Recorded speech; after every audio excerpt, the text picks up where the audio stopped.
Et l'invité d'Europe 1 Soir, Olivia, c'est un tartuffe pétri d'orgueil. Bonsoir, Franz-Olivier Gisbert. Bonsoir. C'est Jean-François Copé qui vous a qualifié ce matin de tartuffe orgueilleux. Bon, ça fait du bien, vous savez, moi. D'abord, j'ai le cuir très solide, puis je ne veux pas répondre, je ne veux pas tomber dans le marigot avec lui, me couvrir de bave, de vase, etc. Je le laisse dire, mais ouais, c'est un peu triste, quoi. De toute façon, il est pathétique aujourd'hui, le pauvre Copé. Alors, c'était bien sûr en réaction à votre dossier qui est à la une du Point cette semaine, qui accuse Jean-François Copé de favoritisme au profit de ses proches. Il y voit une vendetta, une chasse à l'homme. Bah oui, mais vous avez bien vu que depuis le début, il répond pas sur le fond. On l'a entendu chez Jean-Pierre Elkabbach l'autre vendredi. C'était juste incroyable. C'est-à-dire, il répond pas. Et de temps en temps aussi, il aligne des gros mensonges comme ah oui, la vente du centre de conférence de Kléber au Qatar. Non, j'étais pas au courant. Bah attendez, à l'époque, il était ministre du budget. Donc c'est impossible qu'il n'en ait pas eu vent parce qu'il était comptable de ça. Donc voilà. Qu'est-ce que vous voulez dire? C'est une histoire dingue parce que bon, on lui demande des comptes. Enfin voilà, et en même temps, il n'est pas obligé de les donner, hein, c'est vrai. Il pourrait prendre tout ça à la légère. Mais vous voyez, comme si on avait piqué là où ça faisait mal, il surréagit, et ça en est, c'était comique, maintenant on est passé au stade pathétique. Alors, il réagit ou il surréagit en faisant des propositions concrètes. Il propose de publier toute la comptabilité de l'UMP à deux conditions. Une, que les autres partis politiques fassent pareil, publient toute leur comptabilité. Et deux, que les dirigeants des organes de presse, c'est-à-dire vous, il n'y a encore pas si longtemps, soient soumis aux mêmes règles de transparence que les parlementaires. Il veut faire deux propositions de loi. Qu'est-ce que vous pensez de l'une et de l'autre? Là, alors, on retourne dans le comique, puisque, comme vous le savez sans doute, toutes les propositions de loi de transparence, jusqu'à présent, Copé a toujours voté contre. Bon. Ensuite, les comptes, c'est vrai qu'il n'est pas censé les donner à la presse, il n'y a aucune raison, mais en même temps, il pourrait au moins les donner à ses copains qui les réclament, genre Laurent Wauquiez, Eric Ciotti, enfin, ça fait longtemps qu'il y a nombreux dirigeants de l'UMP qui réclament les comptes qu'il ne donne pas. Et avec ce système-là, il va les mettre sous scellé, donc il ne les donnera plus. Voilà. Et comme il monte une usine à gaz avec cette loi qui verra vraisemblablement jamais le jour, comme ça il est sûr que les comptes sont enterrés. C'est-à-dire là, vous voyez, il répond sur rien, et on a une espèce de grand discours de langue de bois avec, ce qu'il dit sur la presse, si pourquoi me gêner moi personnellement, de toute façon on va pas faire une vendetta de cette histoire, c'est grotesque. En plus moi d'ailleurs je suis pas du tout dans la vendetta, le journal il fait son travail, moi je suis retraité, actif certes, mais je veux dire, mais comment dire, mes revenus moi ils sont publics, puisque retraité, c'est facile à trouver, vous voyez ce que je veux dire? Mais c'est quoi cette histoire? Alors, parce que de toute façon, je vais vous dire, les aides aides à la presse, tout le monde connaît le montant. Tout est public. Donc où est le problème? Il voudrait que les patrons Et attendez, de la presse... les aides à la presse, c'est important. Parce que vous savez que les tarifs postaux en France, la Poste, 2 fois plus cher qu'en Allemagne.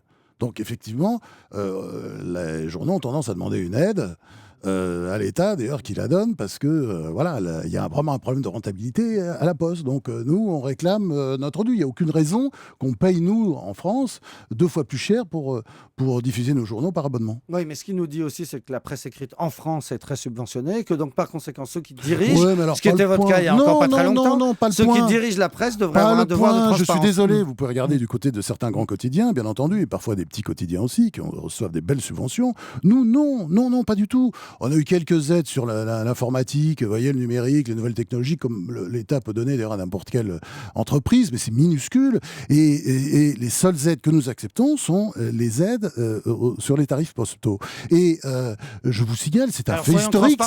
Historique. Nous n'avons pas participé aux États généraux de Nicolas Sarkozy sur la presse parce que justement on était contre ce système de subvention. Ça n'a rien à voir, c'était pas une mauvaise manière à Nicolas Sarkozy, c'est juste que nous étions contre l'idée de subventionner la presse. Soyons transparents, puisque Jean-François Parce que le point se porte bien, je signale, le point se porte très bien financièrement. Reçoit combien de subventions chaque année à peu près? Je peux pas vous dire, mais franchement, c'est pas grand-chose. Si vous regardez les subventions sur les tarifs postaux, ça va représenter une petite somme, évidemment. Mais ça, je veux dire, c'est la faute aussi de l'État qui ne règle pas les problèmes à la Poste. Mais alors, cela dit, la transparence qu'il exige, c'est pas celle sur les subventions à la presse, puisqu'elles sont connues déjà, c'est celle sur le patrimoine des dirigeants de presse. Est-ce que vous ou d'autres dirigeants de presse en France auraient des choses à cacher sur leur patrimoine personnel? Non, j'ai pas de problème là-dessus. Ayant divorcé 2 fois, je sais pas si vous savez ce que c'est, ça va, plus les pensions alimentaires. Voilà, et à la fin, je veux dire, vous pouvez peut-être donner le sentiment de gagner pas mal d'argent parce qu'on vous voit ici ou là, mais franchement, les divorces, tous ceux qui sont passés par là, surtout quand c'est 2 divorces, voilà, là-dessus, moi, j'ai pas de problème. Et je fais moins de conférences à 30-40 000 euros en Afrique comme Monsieur Copé, vous voyez. Sur le fond... je passe sur le reste, les revues d'avocats, ceci, cela, enfin, vous voyez très bien. Sur le fond, c'est quoi l'histoire entre Jean-François Copé et vous? Son lieutenant, Jérôme Lavrieux, dit qu'il y a une haine tenace, de votre part, bien sûr. Non, aucune. Alors, ce qui est vrai, c'est que il bénéficie de soutiens nombreux dans la presse. Hein. Il y a un réseau Copé dans la finance, la banque, les milieux d'affaires, le journalisme, les médias, etc. On le voit très bien. Bon, et c'est vrai que comme beaucoup de journalistes, moi, j'ai pas tout à fait réagi au moment de l'élection interne de l'UMP, c'est-à-dire je me suis pas tout de suite gendarmé et j'ai lu un livre quelques temps plus tard qui s'appelle Le coup monté par Carole Bargeon et Bruno Jeudi, c'est sorti aux éditions Plomb, et j'étais tellement effrayé par ce que j'avais vu, c'est-à-dire en fait il a perdu cette élection en trichant, mais il a perdu cette élection, il a enlevé 3 votes de fédération qui le gênaient et il est passé. C'est-à-dire c'est un déni total de démocratie. Je veux dire voilà, on n'a pas de leçon à donner à qui que ce soit. Je veux dire c'est l'amoralisme. Mais moi c'est vrai que je fais partie de ces gens qui n'aiment pas le cynisme, en politique, qui n'aiment pas le cynisme en journalisme. Et donc, c'est pas une histoire politique. Vous voyez ce que je veux dire? Après, il invente tout un truc avec Sarkozy. Si vous regardez les choses objectivement, dans Le Point à l'époque, Claude Imbert, mon ami Claude, avait appelé, n'avait pas vraiment appelé à voter Nicolas Sarkozy, mais avait clairement montré ses choix à l'époque. Et le journal, simplement, c'est vrai que Le Point est un journal indépendant. Ça, ils n'ont pas l'habitude, forcément, les politiques, c'est compliqué pour eux, mais c'est un journal indépendant, libre, qui défend des idées et non pas forcément des partis. Alors les idées, évidemment, on va me dire c'est plutôt de droite, parce que nous sommes pour l'Europe, pour la liberté d'entreprise, pour l'économie de marché, ça on le défend. Et les reproches qu'on pouvait faire à Nicolas Sarkozy, c'est qu'il n'allait pas assez loin dans ce domaine, et ça c'est vrai qu'on a pu être sévère par moment, mais on n'est pas dans une querelle politique du tout. Là on a une querelle sur l'intégrité, c'est-à-dire le problème de Copé, vous savez, c'est quoi? C'est un problème de légitimité. Il n'est pas légitime, c'est une sorte de boulet pour l'UMP. Regardez sa popularité, alors que la gauche est devenue très impopulaire. Il n'a pas réussi, parce qu'il est incapable, parce qu'il est clanique, parce qu'il n'est pas rassembleur,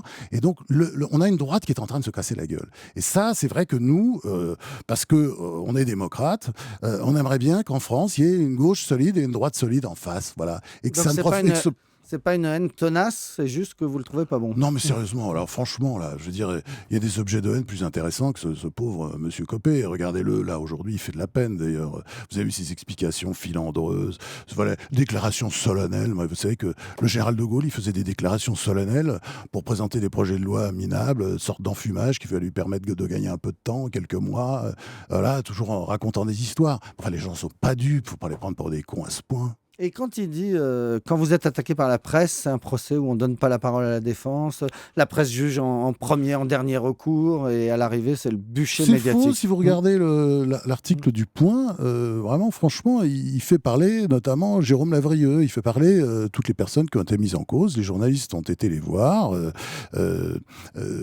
Mélanie Delattre et Christophe Labbé, ils ont fait leur boulot, voilà, ils interrogent les gens, enfin, c'est le minimum, ça, on le fait. Simplement, après... cette affaire-là, c'est vrai que l'UMP a tout à fait le droit de se faire couillonner et d'accepter des prestations surfacturées. Ça, c'est pas un problème. Il y a pas. Ben, simplement, on a mis le doigt là-dessus. Bon, après, l'histoire du Qatar, c'est peut-être un petit peu plus compliqué, peut-être plus trouble, je ne sais pas. Enfin, de toute façon, voilà, toutes les pièces du dossier sont là. Ce qui est très étrange, c'est sa façon de surréagir, comme si on avait piqué, disons, un endroit qu'on n'aurait pas dû toucher. Il a annoncé qu'il allait porter plainte contre vous. Elle est arrivée, la plainte? Non, mais peut-être ça viendra, je ne sais pas. Enfin, de toute façon, je crois qu'il devait porter plainte aussi contre le coup monté. Enfin, il l'avait dit à l'époque. Je crois qu'ils attendent toujours la plainte. Enfin, vous voyez, c'est un vieux truc, ça. On a l'habitude. C'est-à-dire, on annonce une plainte et on l'attend. Peut-être qu'elle viendra, peut-être pas. On verra bien. De toute façon, nous, on est très sereins. On fait notre travail. On n'est pas parti non plus dans des espèces de vendetta. S'il me traite de tartuffe, moi, je me garderai de faire de même. Simplement, permettez-moi de sourire parce que il est quand même un peu comique, quoi. Hein. Merci beaucoup. Franz-Olivier Gisbert, l'ancien patron du Point, aujourd'hui conseiller éditorial de l'hebdomadaire, était l'invité d'Europe Soir.